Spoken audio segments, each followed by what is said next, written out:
All right, everybody, welcome in. Have another now recurring guest on the podcast here.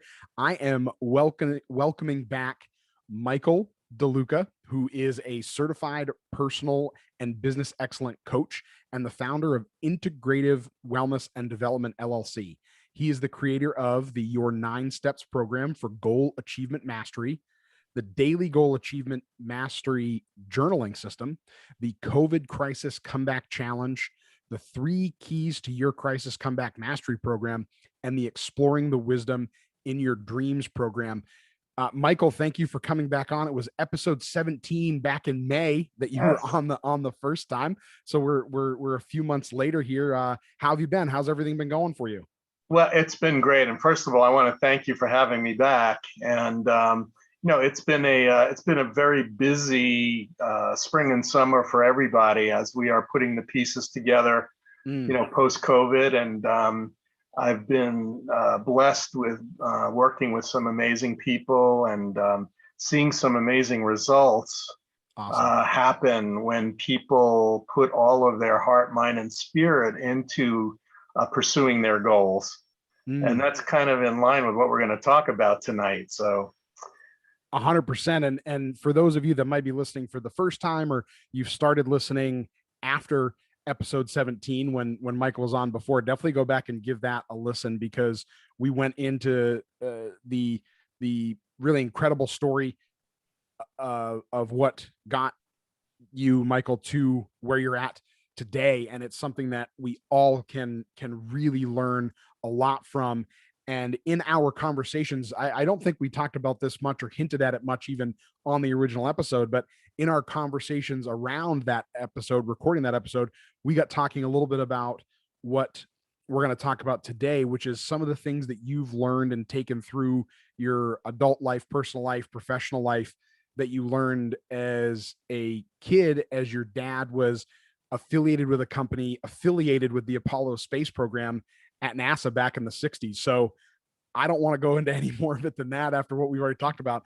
Tell us a little bit about how that all got started and what that looked like. Let's jump into that. Well, for any kid, it was a dream come true to have any sort of affiliation with the space program. My dad worked for a company called Grumman Aerospace, and they manufactured the lunar module, which was the spacecraft that actually descended and landed on the moon, and then brought the astronauts back to dock with the command module, and then the command module took them back home. So my dad was involved with that program from its inception, and his responsibility was very much involved with the test data for every single one of those lunar modules. They called them the LEM, Lunar Excursion Modules, back then. My dad interfaced with all the engineers, the design engineers, the engineers at NASA who coordinated, the preparations and the designs and the programming and everything. And then obviously the launches, the mission controls, and the post-flight.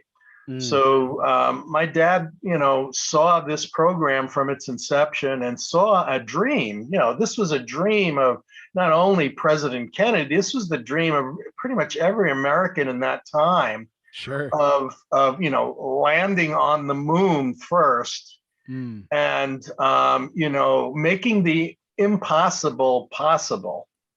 Yeah. And so that was a big lesson for me as a kid. Was I watched human beings make dreams come true and make the impossible possible. Yeah.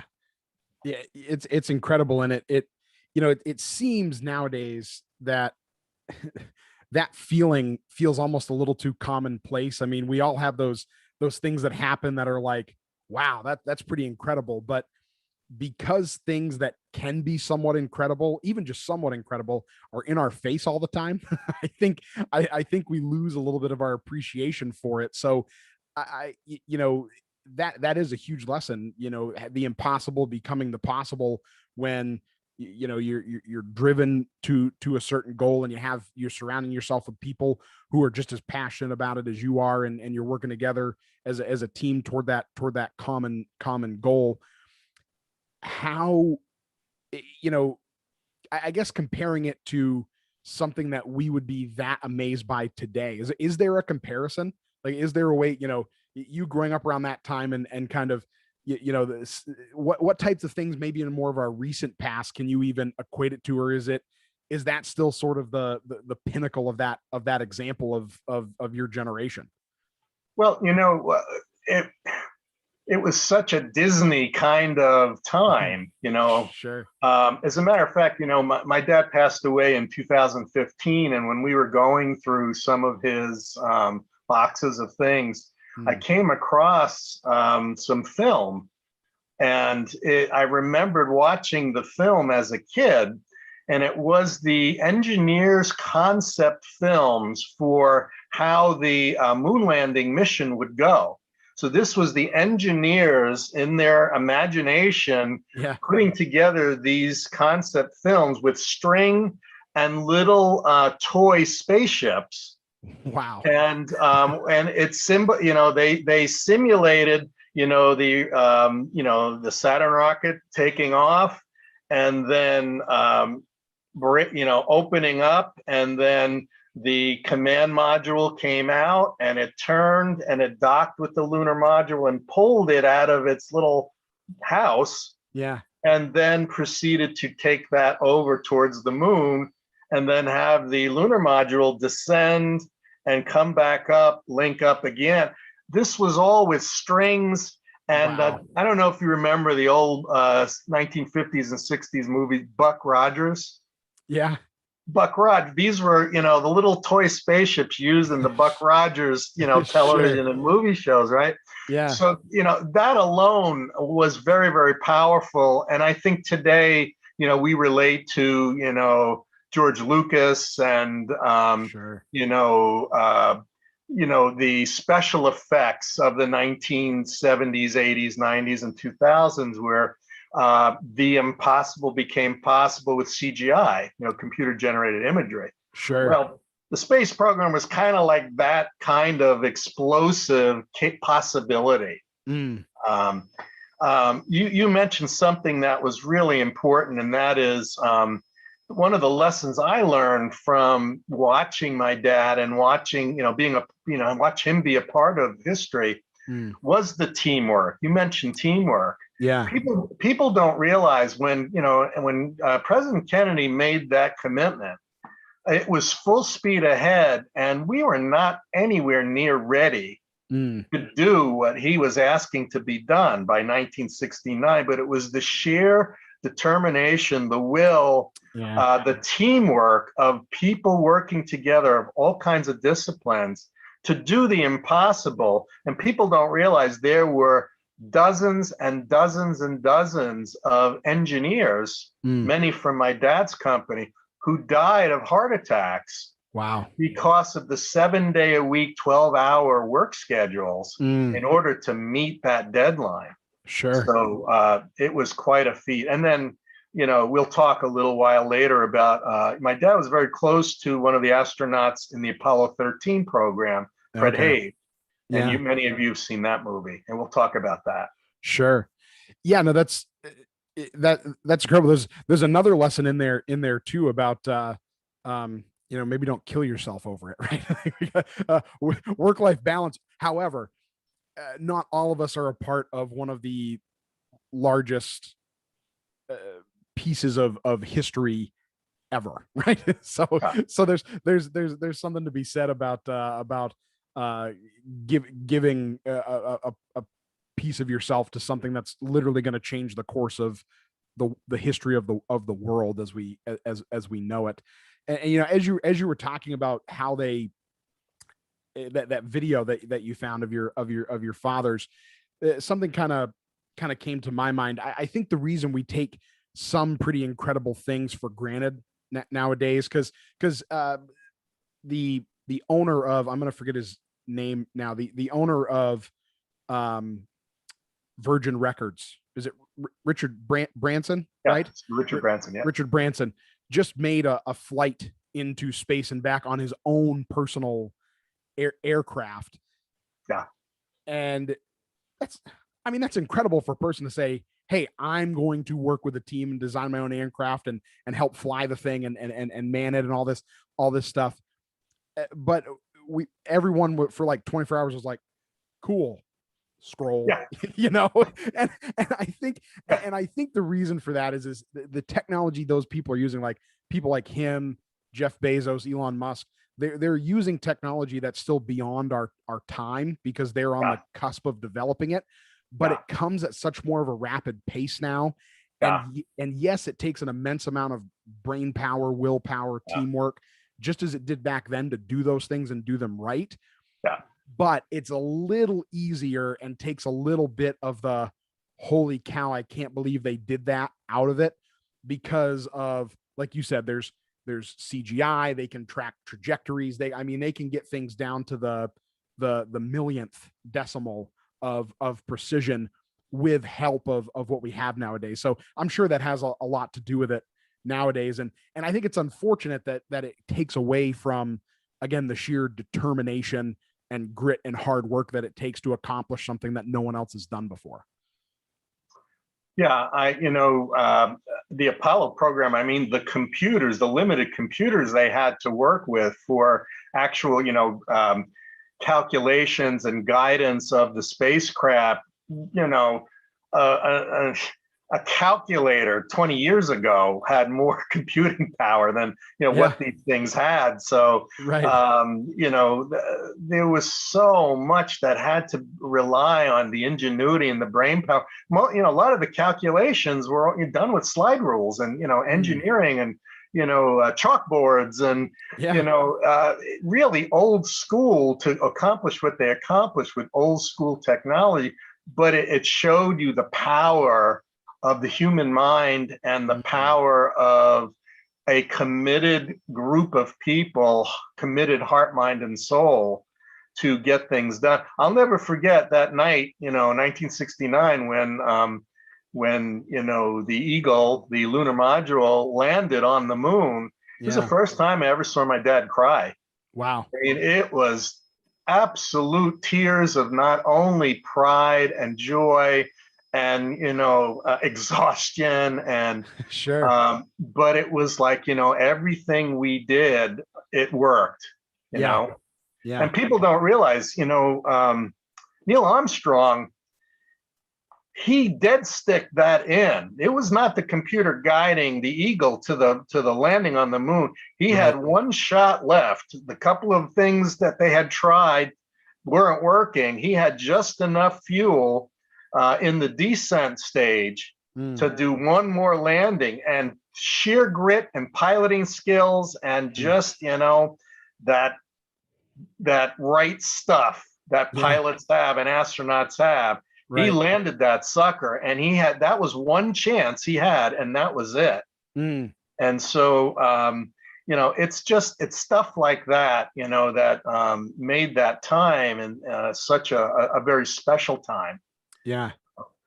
And I think there's, as you talked about that a little bit more, things are a little less surprising nowadays because of all the technology we do have, right?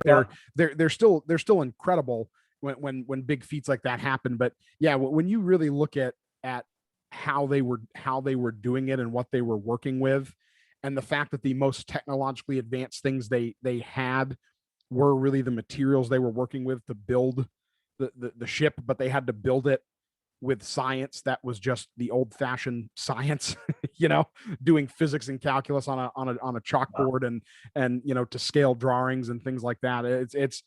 It's pretty incredible.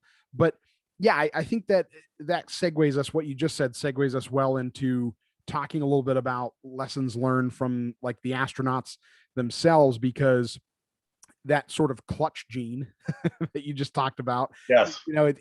It's certainly something that you can kind of learn and grow into to a degree over time. But there are some people that just kind of have it.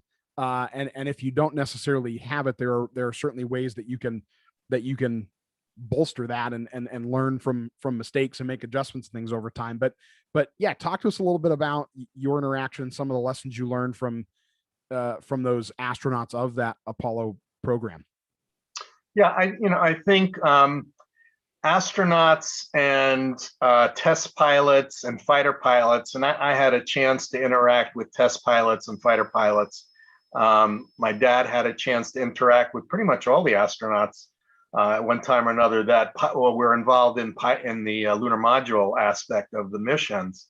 Yeah. But there is something about discipline, right? Developing the discipline and the focus that is required in order to do what needs to be done at the exact time it needs to be done. Sure. The dedication to training, the dedication to making yourself as good as possible at your craft, at your art, decisiveness, right?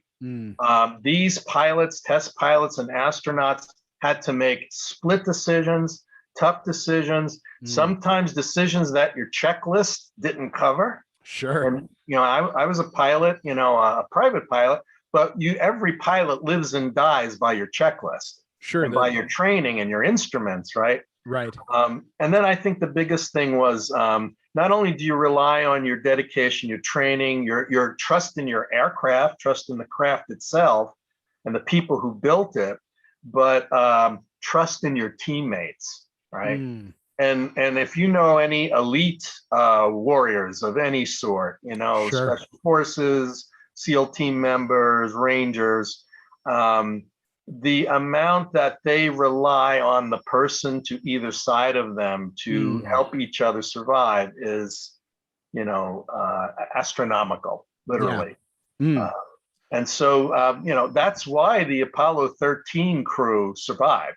It was teamwork. It was the dedication, the discipline, and the teamwork to come up with that Hail Mary solution. And for those of you who are too young to know what happened back then, actually last year I think was the 50th anniversary of Apollo 13. Yeah. But what happened was the life support system in the command module, when the command module and the lunar module were heading towards the moon, the life support system in the command module failed. There was a short, an explosion, the electric capability and the oxygen capability had been compromised. And they were not going to be able to survive in that command module for the ride back to Earth. And so everybody scrambled to come up with a solution. And both, the astronauts who were trained in the use of the lunar module, sure, the Grumman Aerospace engineers that my dad worked with, and the NASA engineers and the other Apollo astronauts got their heads together and in a last-ditch effort realized we could jury-rig the survival mechanisms, life support mechanisms from the lunar module, and allow the astronauts to live off of that from going from the halfway mark back to Earth and then jettisoning the lunar module and then just entering the Earth's atmosphere in the capsule, the recovery capsule. Sure.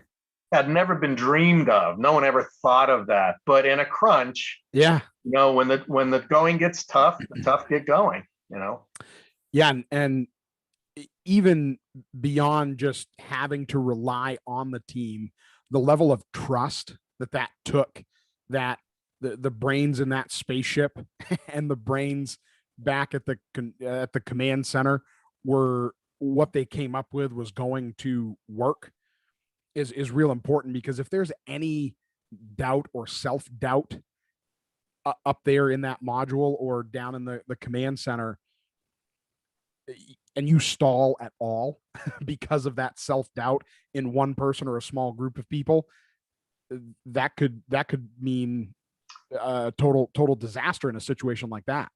Yeah.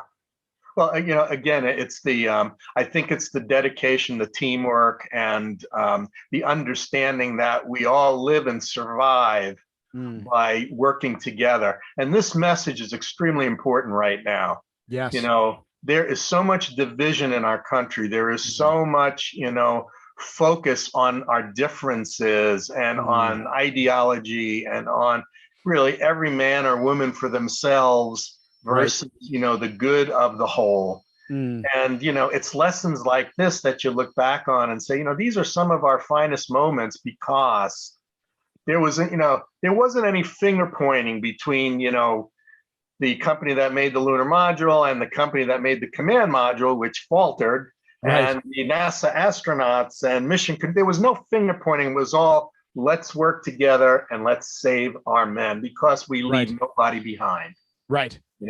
This is the creed of elite warriors and elite pilots and elite astronauts. To the end, we leave no one behind. Yes. We should be all thinking that, whether we're civilians or military or whatever. Yeah. And that is, we have to work together as one. Right. One people, right? 100%. Yeah. Times do change, and we do have to change with the times because, living in the past in some instances is not a good way to move forward. Taking lessons from it is fantastic, but I think there are certain things that stand the test of time. And what you just said is a prime example of that not only relying on, but being there for the people to your left, to your right, and having trust in the people that you have to work with on a daily basis to reach that common goal is huge. But even outside of a teamwork perspective, just in a societal perspective, having that same type of mentality, it goes, you don't necessarily have to trust every stranger that you don't know, right? I mean, that could be very, very dangerous. That could be very dangerous. However, looking at humanity more as somewhat of a team itself, and not as one side versus another, or the people I agree with and the people I don't, can go a long way for us. And that's going to be true no matter what decade we're talking about, right? Sure. Yeah. It is definitely one of those timeless things. And again, my journey, having, gone from living in the street to, building a wonderful career and a beautiful family and, security and a retirement and now this business. There are so many people who showed me kindness and believed in me and helped me. Sure. That I wouldn't be here talking with you had it not been for them, as well as, my family and other people. So it's important to recognize we are really all one family. Yeah. Right. And it's important not to forget that, regardless of what country you're from, your ethnicity, your race, creed, color, sex, we are all one family. Yeah. And we need desperately to be thinking that way and acting that way. And, the example of these brave and adventurous and disciplined people is still a great example. I had over the years, a lot of people say, why do we waste all of this money, in the space program when it could have been put to other use? Sure. People don't realize we'd all be speaking Russian right now had we not been the first to land on the moon. Yeah. That's number one. Number two, some of the greatest developments in medicine, like technology for heart monitoring and defibrillation and, heart shocking, automatic pacemaker technology, automatic pumps for diabetes, dialysis, space age materials being used in fabric, construction, sure, cordless tools, even, solar panels. That all came from the Apollo program. Yeah. Discoveries and advancements in medicine and technology. And, we sometimes forget that there are so many residual benefits that come from pushing the envelope and going where no one has gone before. Sure. And unfortunately, we also have to think about the military benefits and the military advancements, because unfortunately, we live on a warring planet, and Mm. we do need to, be sure that we can maintain and defend Right. uh, our country. So Yeah. Yeah. No, all of those programs, the space program, along with the military, are responsible for a lot of the major medical advancements that we have, because when things arise in those situations and they need to be handled, you can't have equipment that's going to fail you. You can't have procedures that don't work as well as what a new procedure might. And as much as people might gripe about the amount of money that our government spends on those things, the ability for those advancements to take place that then bleed over into society rather quickly, they probably get a little more refined, but before that advancement over to society happens. But yeah, you're right. There's a very big list of things that have been developed both in the medical field and just in a lot of the technology that we use on a day-to-day basis that started sure. in the military, the special forces, the space program, Yeah. all of those areas. Yeah. Yeah. So uh, speaking a little bit more to maybe some specific things that you learned from your interaction, your dad's interaction as well, specifically with the astronauts and their path to get there, because I'm not sure a lot of people, and I say this because I myself I know a little bit about where some of those folks sort of come from into those space programs, because over the years, some of the bigger stories, like the tragedy with the Challenger and things like that, we've learned a lot about the backgrounds of these type of astronauts and things like that. But that Apollo program is really the set the standard of where folks that pilot those vessels come from. So what were some of their sort of stories, and how did you learn from them when your dad was involved with them? Well, they did have a common background, and that was pretty much every single member of the Apollo, astronaut community were the elite, top of the line military pilots. Mm. Okay. They were the best of the best in Marine, Navy, and Air Force, pilot populations. Yeah. And they had to be exceptional pilots. They had to have exceptional technical skills, because, being a jet pilot, even in the 1960s, you were sort of a hybrid of a superior pilot, Mm. piloting skills, an aerodynamics engineer, Yeah. a jet propulsion engineer, a computer engineer.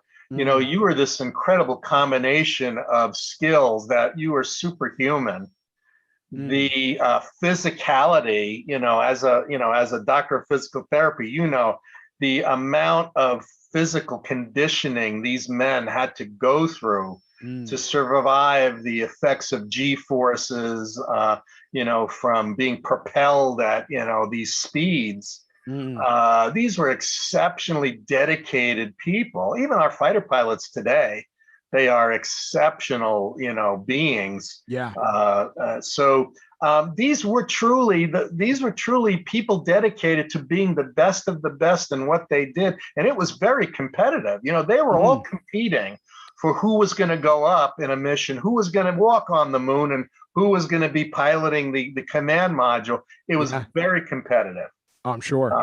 So that's kind of a common, theme, and I know my dad, all of them that he met, they had the right stuff. Mm. But also, what was really interesting, because he had a viewpoint that not all, you don't see in the movies, but he sat down with coffee and donuts with pretty much all the astronauts that were involved with the lunar module aspect, the landing on the moon. Those astronauts, Mm. they lived at the Grumman's facilities for a long time, getting to know their particular craft, going through all of the test data, going through all of the manuals, and talking to the engineers, and Mm. sucking in every bit of information they could, because their life was going to depend on that machine, Right. and the nation was depending on them Yeah. So, that's the kind of really exceptional individual you had there. They were supermen and women, Mm, supermen. And there were women who went through the same training that men did, mm, but just did not get to, go into space. sure. We were of a less evolved and a less wise time back then, but Sure. there were women who went through the same training, had the same piloting skills, the same physicality, Mm. physical capabilities, and the same, intelligence. Oh yeah. Yeah. That kind of speaks to our point of certain things stand the test of time, and there are some things we need to learn from and and leave in the past right there. Yeah, that's incredible, and I think that that's always those things you just mentioned are always an important thing to note, because not everybody has the right stuff, as you've so well put it here, to do that, right? Right. But I think everyone has the right stuff to do what they're really meant to be great at, right?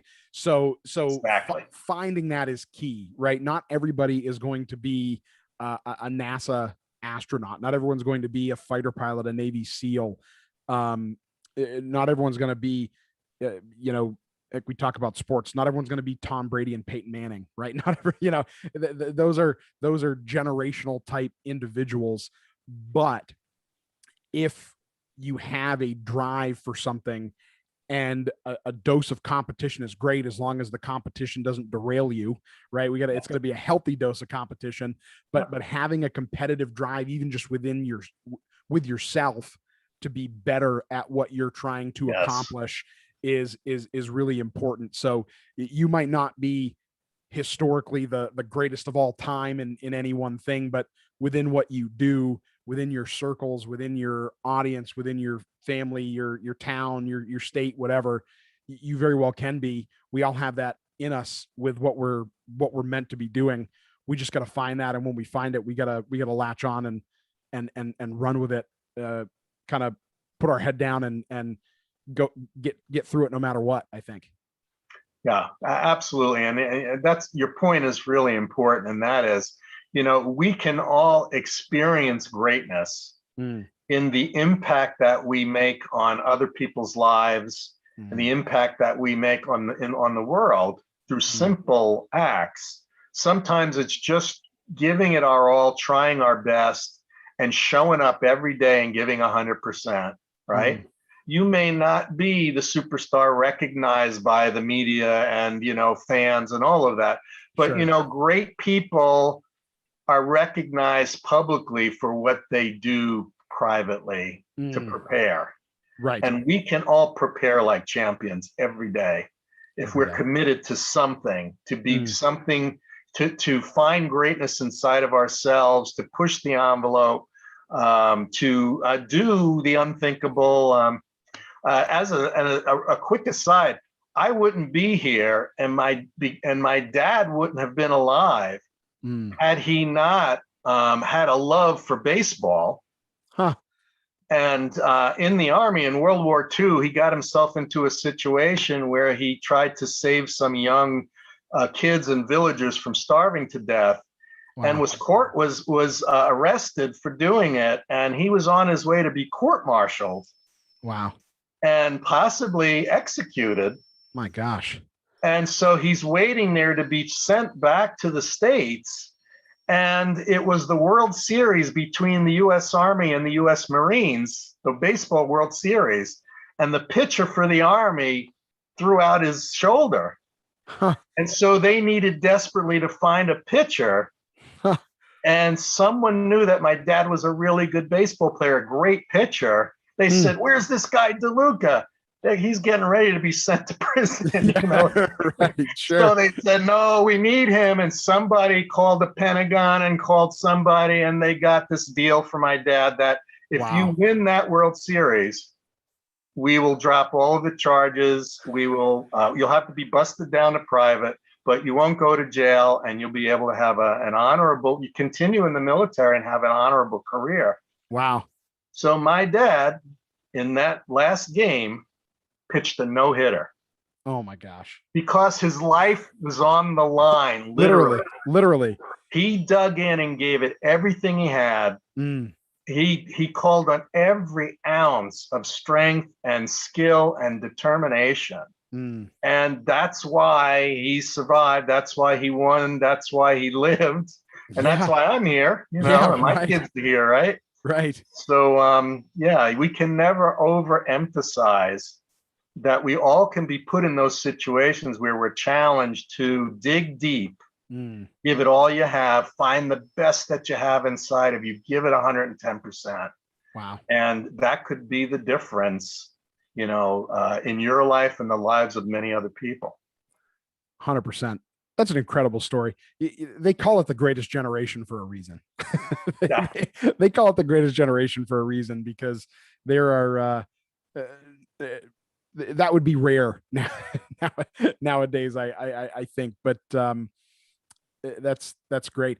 I can't, I'm somewhat speechless. I'm trying to take it all in myself, and I'm feeling more energized about what I've set out to do myself, just having this conversation. So I think that, it'll be real helpful for people listening, if they haven't listened to your first episode, to definitely go back and listen to that, because when you parallel some of the things you talked about going through, homelessness, to get to working for very successful companies and creating the life that you created, the family you created, and all those fantastic things, and now helping people to do that for themselves as well.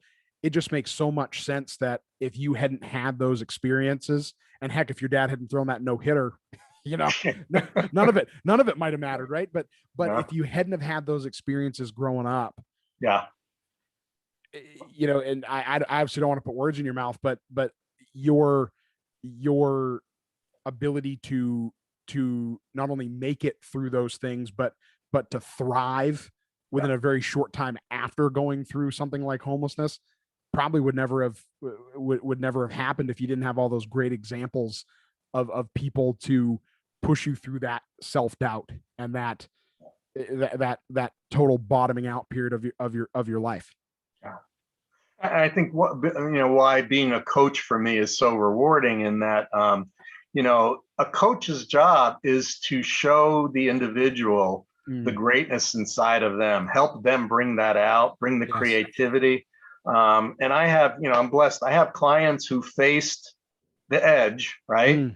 And their businesses were going under, and by working together, they turned their businesses around. Yeah. I have people who found the dream job they always wanted in the middle of COVID, right? Wow. I have one young lady who couldn't get out of bed and walk because of some injuries and surgery. And it was as much a physical challenge as it was a mental challenge. 100%. But working together with her, and as a physical therapist, you do little tiny things, one step at a time, one day at a time, but consistent, constant, planned action. Yes. And she took her first 15 steps this past week, right? Awesome. Incredible. And that 15 will be 20 and 30 and 40, and she'll be walking. Right? Yeah. Yeah. But in her mind, before she worked it out with me, she was like, I'm going to be in here forever. Yeah. Right? Someday I'll walk, but you having the goal and having the desire and having the dream without having a plan, a process, and daily little bit by little bit action, and a coach, a mentor, a doctor, somebody, a parent, a mentor, you put those things together and success is imminent, Definitely. Yeah. I would say that my last real take home point here is, if you're someone listening to this that thinks there's no way I could be put in a life or death situation and be asked to do something that I'm really good at and not screw it up. If you're talking to yourself like that as you listen to this episode, reach out to Michael, reach out to somebody, get a good team around you, and have some mentorship, because we all do have that capability, and we can all get away from that self-doubt and that negative self-talk that holds us back from doing those great things of pushing the envelope and all those other fantastic things that we've talked about so far here in this episode. But yes, sometimes we just need help. And I think all of us need help doing that to a degree. because very, very few people are elite enough at what they do to inherently know, like, this is what I'm supposed to do. Right. And just automatically have that drive. That's a very unique thing, I think. So, but all of us have the capability to be better and greater than we are right now. Sometimes we just need a little bit of help getting there, I think. And I bet if we ask some of those great people that you talked to and learned from in that Apollo space program, the same thing. I'm sure they had times in their training and whatnot that they had to do the same thing. All those people need coaching, even the elite, elite. And they did. They all had instructors. They all had leadership. They all had mentors. They all had consulting, engineers and all kinds of people. They all had those people and they use them. And that's the big thing. Yes. If you think that you know everything there is to know and can do it all without any help, it's going to be a long, hard ride. Yes. The person who understands, I'm going to reach out. I'm going to find everyone and anyone who can help me, who knows more than I do. In my case, it's pretty much everybody knows more than I do, but that's okay. You find the people who know more than you do and you learn from them and you implement what you learn, and then you grow and you can turn around and help other people.